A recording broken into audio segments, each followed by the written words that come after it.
It's election time. We'll take a look at voter turnout and the results of this year's runoff election. Kansas City Southern Holiday Express makes a trip to Pineville, and also a look at this year's Christmas on a Hill. In sports, we see some hot starts for both men's and women's basketball teams, some great postseason honors for the LC football team. Wildcats Media News starts now. From Studio A in the Martin Performing Arts Center, this is Wildcats Media News. Hello and welcome to another edition of Wildcats Media News. I'm Stephen Maxwell. And I'm Mark Klein. Last weekend's runoff was Louisiana's second election in about a month. I had the chance to visit Keys Park, a polling place in Pineville, to get the details on voter turnout for the runoff election. November election, people came in as soon as we opened the doors. You know, they were here bright and early, ready to vote, ready to get their candidate in office. So short lines and quick decisions for voters here in Pineville. Across the state, people are getting out the vote for the runoff election. But here at Keys Park, the wait is a short one. It's been a different turnout, but hopefully it'll pick up. Compared to November, the turnout's kind of been, slow this morning. During the November election, election commissioners tell us that the line was coming out the door. Collins says during the primary, more than 100 votes were counted by 8 a.m. It went quicker this time. But on this day, the count was 86 at 9:30. Edwin Lashney voted at Keys Park for the primary, and for him, well, there's less, yes. I don't believe it'll be a turnout today like it was in the primary. Lashney is positive about one thing, and that's the end of the constant political ads. I have enough of the push cards and the mail and the television ads and newspaper.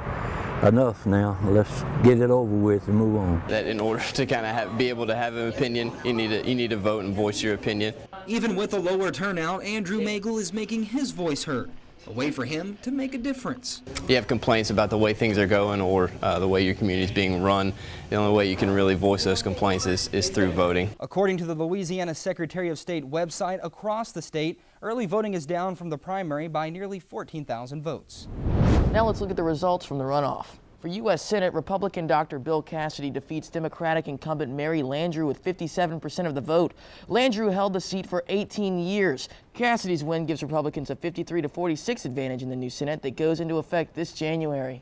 In the 5th Congressional District, Republican Ralph Abraham defeated Democrat Jamie Mayo. Previously holding the seat was Republican Vance McAllister, who failed to make the runoff after a kissing scandal. He was in office for only a year. Over in Rapides Parish, an open seat election for Rapides District Attorney after James Jam Down steps down after holding that seat since 2000. Philip Terrell will take his place after defeating Chris Hazel with 53% of the vote. Terrell is the former Pineville City Court judge. For Pineville City Marshal, Sarah Smith trounces Jay Slater with 61% of the vote. And for Pineville City Court Judge, Gary K. Hayes defeats Todd Farah.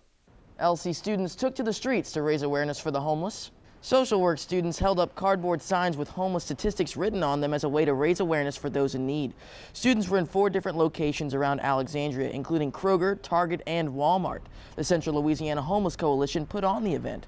The coalition helps fund agencies around Cenla, including the Hope House of Central Louisiana and the A.C. Dowden Memorial Shelter. A lot of people that actually recognize this with the billboards and stuff, like the little post boards. And we've gotten donations handed to us when we're really not asking for it. And also we've gotten honks, we've gotten waves, we've gotten smiles and thank yous, stuff like that. If you would like to donate to the Central Louisiana Homeless Coalition, visit cenlahomeless.org for more information. Now it's not the Polar Express, but another special train made an appearance in Pineville to usher in the holidays. Earlier in the week, I got the chance to check out Kansas City Southern's Holiday Express. The holiday season usually gets people out and about, but when we saw this line, we thought people might have gone loco. Motive, that is. It's the Kansas City Southern's Holiday Express. Now it's common knowledge that Santa has a sleigh, but did you also know he has a train too? Before Santa's sleigh travels the world in one night, he visits the U.S. by train, starting in Baton Rouge and ending just before Christmas in Kansas City. And this is Kansas City Southern's way of celebrating the holidays, essentially, with Santa Claus's train, and a bunch of elves coming out, giving back to the community a little bit. The 6-car train is packed from floor to ceiling with Christmas decorations. It's a winter wonderland on wheels. But these aren't ordinary decorations. While the Holiday Express does have its fair share of lights and garland, the centerpiece is all about trains, trains, and more trains. It was really cool. Something great for the kids. Melissa Ambrose is a volunteer elf for the KCS train. She's hoping that this experience will get kids all aboard the holiday spirit. Oh, it's great. Just to see the kids and see the smiles on their faces is just amazing. Christmas! The kids we talked to say the best part was meeting the train's conductor, jolly old St. Nick himself. But what they want for Christmas might not fit under the tree. A helicopter. Funny, I thought he would say train. Kansas City Southern's Holiday Express. While it made its stop here in Louisiana, the smiles it brought with it helped get our train of thought back on track to what's important this holiday season. According to Pineville City officials, more than 5,000 people toured the train, and according to Kansas City Southern, it's the most they've ever had at any stop along the route. While percussionists are used to playing in the background, one Elsie student took center stage for her senior recital.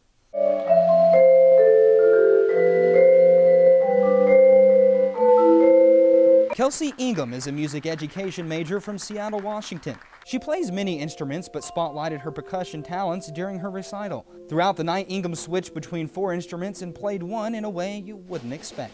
The second movement of the John Beck Timpani Sonata, you actually get to use your hands on the timpani instead of just mallets, and so you do some clapping and some hitting on the drums, and it's pretty quick, but it's really cool because you get to see a little bit more of the heritage of percussion instruments. Percussion instruments a lot of times were ethnic drums coming from Africa to America, and you get to see a little bit of that in that movement. Ingham's family from Seattle made the trip down to see her performance. If you came out to the Louisianians concert, you might have noticed something was a little different. With heart and soul and voice, give thanks and praise to God.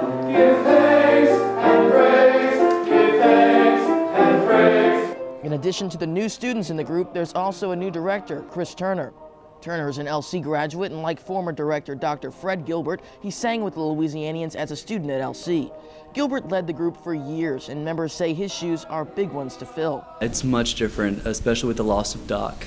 It's quite sad for everyone, I imagine, but it's hit Louisianians pretty hard. But Mr. Chris Turner's really picked it up, and you know, we're all adjusting to new waters. I'm sure the entire music department is, but you know, we're pushing through.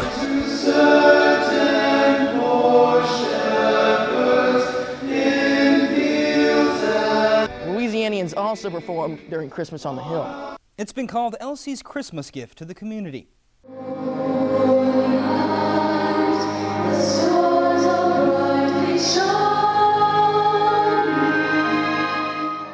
It's Christmas on the Hill, a special holiday performance in Gwynn. Along with the Louisianians, the Grace Notes, Chorale, and the Wildcat Band performed, just to name a few.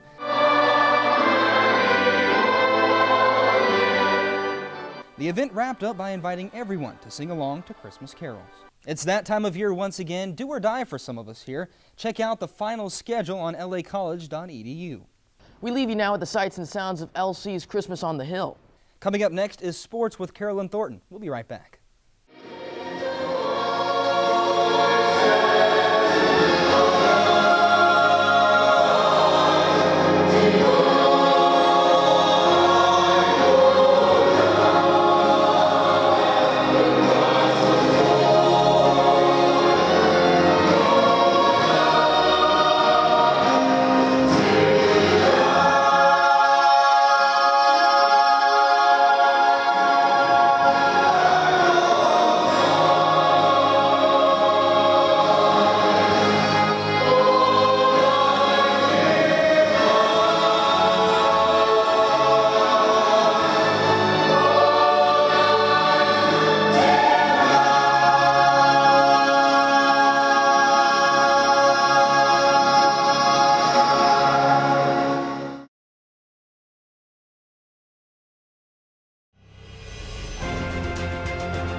Wildcats Media Sports, I'm Karylon Thornton. The LC women's basketball team see their best start since the 2012-2013 season. With huge conference wins against UT Dallas and Laterno, The Lady Cats are still undefeated going into the finals break of the season before heading to Texas for the Mary Hardin-Baylor and Concordia road trip. Receiving points in the D3Hoops.com top 25 and coming in at number 28 in the nation, the Lady Cats look to continue the streak on the road before playing their first home game of the season on the new gym floor against Hardin-Simmons on January 3rd at 1 p.m. The LC men's basketball team is off to a great start at 2-1 and 2-0 in conference. After upsetting the number 19 nationally ranked Comets of UT Dallas in their conference opener, the Cats went on to play LSUA with a tremendous amount of momentum, but fell to the Generals by a score of 81-76.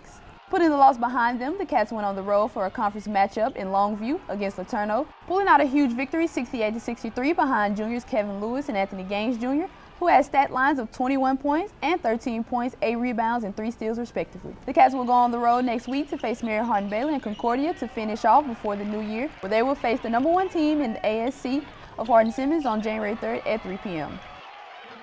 The LC football team sees a record number of players making the all-region team. Making the first team are seniors Bo Brewer, Ira Jewett, and Brandon Porsche.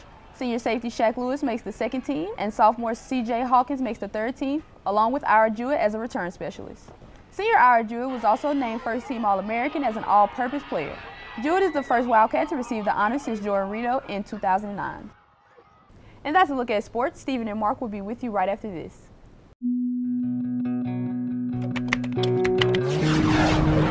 Unlike some traditional disciplines within the collegiate community, media is ever-changing, and so we feel it's important to provide students with a diverse skill set. And so not only do they learn traditional aspects of, for example, print journalism and broadcasting, but they also learn cutting-edge skills in new media, in online and web production, both in design and film production. Well, it's great because you get to work on all sides of the camera, whether it's journalism, public relations, or media production. It's really a great program to be a part of. Well, I think we really do offer a twofold approach to learning. We certainly have the practical side. Some of our courses, more in the journalism or the broadcast media, really concentrate more on hands-on type learning and what skills you're going to need to work in the Convergence Media world. But then also we offer more of the academic side of things, or even the theoretical, with Dr. Thornton, and so that kind of gives us more of a broad-based and complete approach to education. Now, what really sets this program apart from others is you're not just reading books and doing essays about a story, you're doing hands-on things like going out and shooting the story and reporting the story. So it really helps you get acclimated to the real world.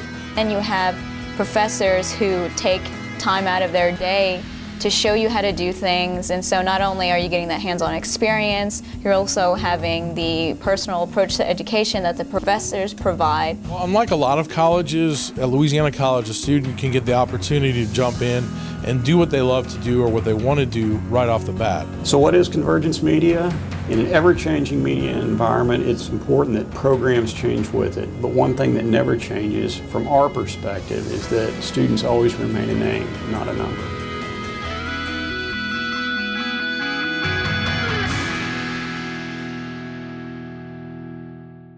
Now, I know final season is upon us, but Mark, Christmas time. Absolute best time of the year by far. You know, I love everything about it, but my favorite part, probably the night before Christmas, hanging out with the family, watching Christmas movies, just being that stereotypical Hallmark family. What about you? Eggnog for sure. Oh, really? The best perfect part about it. I know you hate it, but not the best, man. You can still be a part of Christmas season, I guess. Well, very nice. But eggnog and Christmas, one and the same thing. But all right, thanks, Mark. So for more campus news and updates, you can check out wildcatsmedia.com. For Wildcats Media News, I'm Stephen Maxwell. And I'm Mark Klein. You know, we heard from what we thought about Christmas. Let's hear from more students. We leave you now with LC students' favorite parts of the Christmas season. See you in 2015. House every Christmas, my mom gets us all a new ornament. What I love about Christmas is being able to see my family both all over Louisiana and in California. Well, every year, me and my mom, we put up a small tree. It's about 4 foot tall, but we always decorate it with different ornaments. Getting together with the family. Opening presents. My favorite Christmas tradition is when we open presents on Christmas morning. We open it up one at a time, and we get to talk about where we bought the presents and why we bought the presents, and it's just a good time with my family. My favorite Christmas tradition is reading the Christmas story around a fire. My favorite Christmas tradition is going around riding with my family and going look at Christmas lights. My favorite thing about Christmas is going to the Christmas tree farm with my family and picking out the best Christmas tree ever. Decorating the house, decorating the Christmas tree, putting up all the decorations, and just spending time with family. Celebrating the birth of our Lord and Savior. Just getting to spend time with my family that I never get to see. My favorite thing about Christmas is being able to go home and see my family and also get a few presents as well. Just lighting the fire with my family and eating a lot of my mom's food and playing guitar. Spending time with family and my friends. We have a Christmas parade every year, and my nanny owns a dance studio, and we always participate in it.